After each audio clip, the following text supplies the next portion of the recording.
We would have blacks and whites from South Africa, Protestants and Catholics from Northern Ireland, Aborigines and whites from Australia, blacks, whites, Native Americans from the U.S., all together. And Lincoln had such an impact on all of these people when they would hear his story, when he would talk about what God had done in his life. It's a fascinating story when you look at his upbringing, when you look at his childhood, and when you look at his challenges.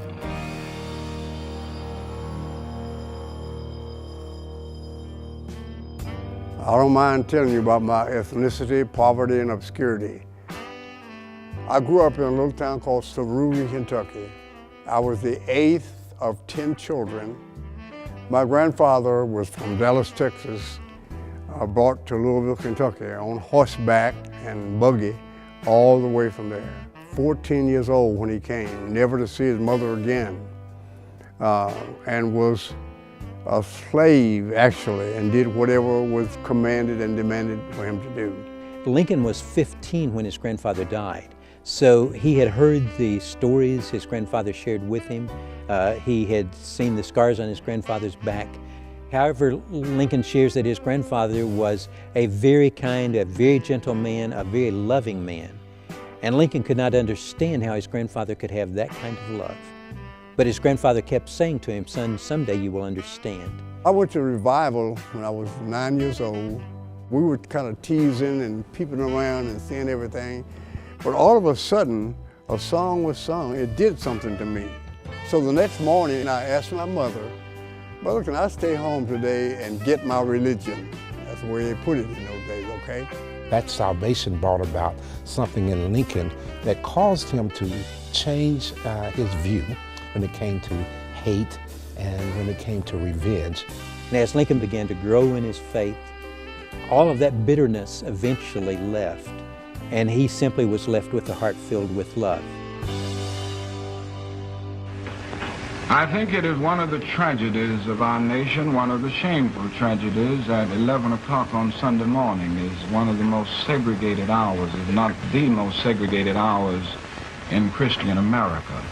I definitely think the Christian church should be integrated, and any church that stands against integration and that has a segregated body is standing against the spirit and the teachings of Jesus Christ, and it fails to be a true witness.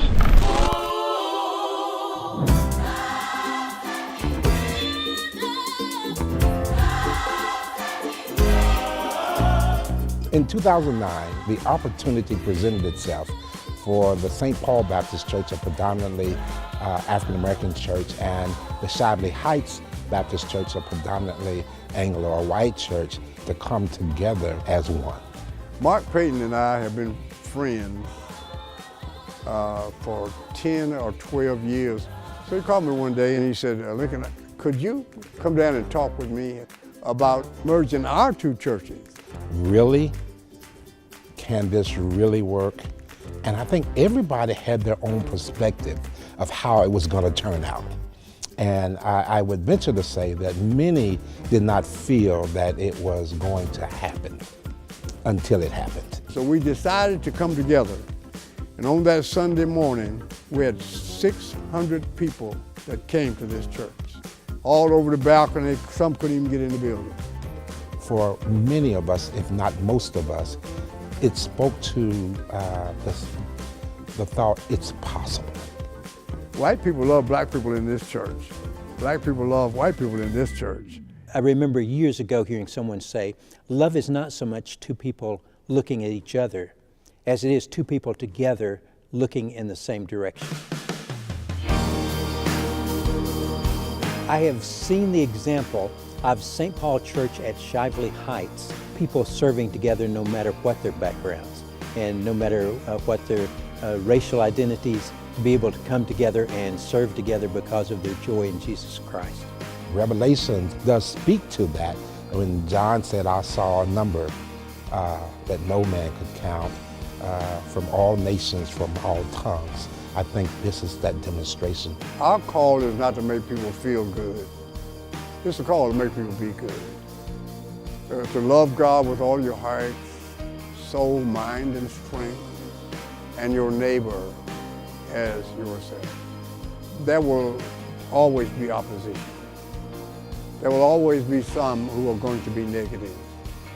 Don't be controlled by the wrong that you may encounter, as I have, but continue to recognize the love of God that is shed abroad in your heart.